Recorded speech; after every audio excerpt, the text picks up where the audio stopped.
तर पुन्हा एकदा आपला पक्ष जो आहे तो फुटीचे उमेदवार होते जवळपास 6 खासदार ते आता वेगळा गट स्थापन करत आहेत.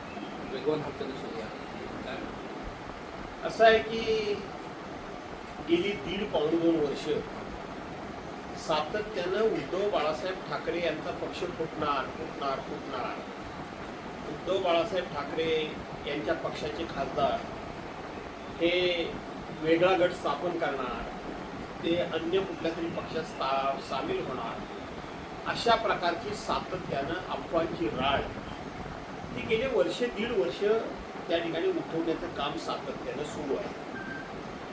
अर्थात हे काम सुरू आहे तर त्याच्यामध्ये किती खरं किती खोटं हा जरी भाग असला तरी सुद्धा ज्यांच्या नावानं या पक्षफुटीची संदर्भातली चर्चा होते त्यांनी थोडी जनाची नाही मनाची बाळगली पाहिजे असं माझं स्पष्ट मत आहे. याचं कारण असं आहे की शेवटी आज तुमची केंद्रामध्ये सत्ता आहे, देशामधल्या जवळजवळ 22 राज्यांमध्ये सत्ता आहे. एवढे तुम्ही सत्ताधीश असताना शेवटी समाजामध्ये क्रेडिबिलिटी काही नावाची एक गोष्ट असते, ती तुमची कितपत या ठिकाणी शिल्लक राहते या विषयामध्ये. आज हा पक्ष फोडणार, उद्या तो पक्ष फोडणार, परवा तो पक्ष फोडणार. शेवटी पक्ष फोडून तुमच्या पक्षाची सूज जरी वाढत असली तरी समाजामधली तुमची असलेली प्रतिष्ठा आणि समाजामध्ये तुमच्याबद्दल असलेला आदर, हा आदर दिवसागणिक रसातळाला जातोय. आणि ही लोकशाही आहे. या लोकशाहीमध्ये कधी काय घडेल हे सांगता येणं कठीण आहे. आणि म्हणून ज्यांच्याबद्दल हा संशय निर्माण केला जातोय, म्हणजे ज्या पक्षांबद्दल, त्यांनी थोडी जनाची नाही मनाची बाळगावी असे माझं स्पष्ट मत आहे. सांगतो की शेवटी जे घडत आहे, जे घडणार आहे ते घडणारच आहे. त्याची फार मोठी चिंता पक्षप्रमुखांनी करू नये एवढंच फक्त आजच्या खेपेला मी सांगेन. शेवटी ये दिन भी निकल जाएंगे, हे दिवस सुद्धा निघून जातील. पण हे दिवस निघून जाण्याकरता म्हणून आपल्याला कुठे ना कुठेतरी काही कार्यक्रम हातामध्ये घ्यावा लागेल, काही निर्णय करावे लागतील, काही भूमिका त्या ठिकाणी आपल्याला ठरवावी लागेल.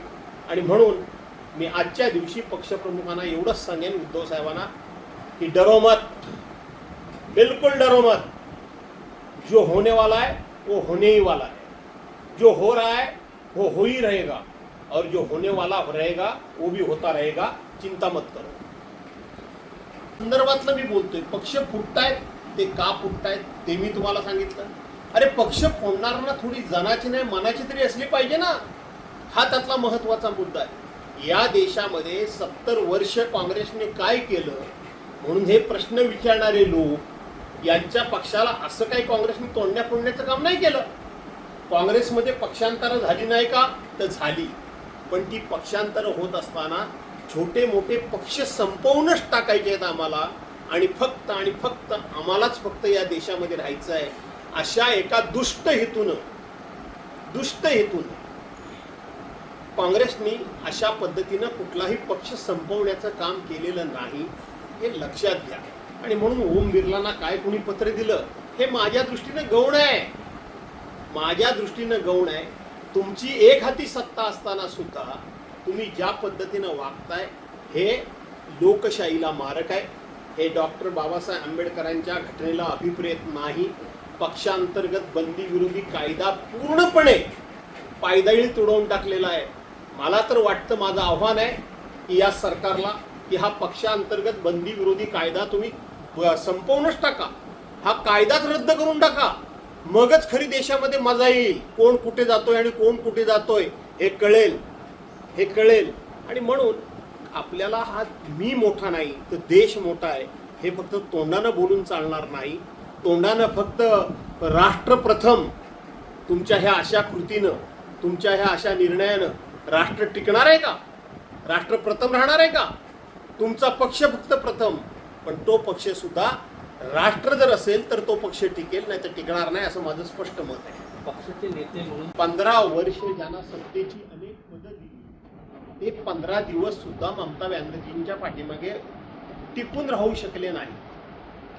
असे अनेक पक्ष, आपचे खासदार असतील, पश्चिम बंगालमधला ममता बॅनर्जींचा पक्ष असेल, आमचा पक्ष देखील असेल किंवा अन्य जे कोणी पक्ष आहेत, त्या पक्षातले फुटून जाणारे आमदार खासदार किंवा फुटून जातील अशी चर्चा होणाऱ्या आमदार खासदारांचं म्हणणं काय असतं?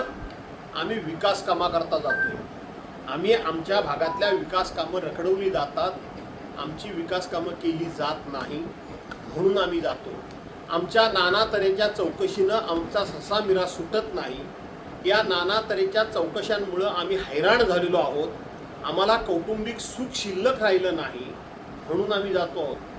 यातला एक तरी असा पक्ष किंवा एक तरी फुटून जाणारा जो कोणी आमदार खासदार आहे तो असं म्हणतोय का की आम्ही ज्या पक्षामध्ये जातोय त्या पक्षाची आयडिओलॉजी आम्हाला मान्य आहे, त्या पक्षाची विचारधारा आम्हाला मान्य आहे, त्या पक्षाचं नेतृत्व आम्हाला मान्य आहे, त्या पक्षाच्या नेतृत्वाचा जनाधार आम्हाला मान्य आहे, असं कोण म्हणतं का? कोणी म्हणत नाही. विकास कामांकरता जातोय किंवा ज्या काही चौकशी एजन्सीच्या मार्फत आम्हाला छळलं जातंय त्या छळापासून सुटका करण्याकरता म्हणून आम्ही जातोय.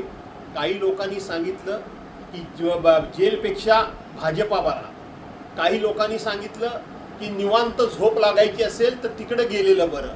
याचा अर्थ कोणीही विचारधारेमुळे जात नाहीये, तर केवळ आणि केवळ छळवादापासून आपली सुटका व्हावी. मग ती मतदारसंघातल्या कामांची असेल नाही तर वैयक्तिक चौकशांची असेल. या छळवादाला कंटाळून लोक जात आहेत याचा विचार कोण नाही तर ह्या देशातल्या जनतेनं करावा असं मी आव्हान करतो. हा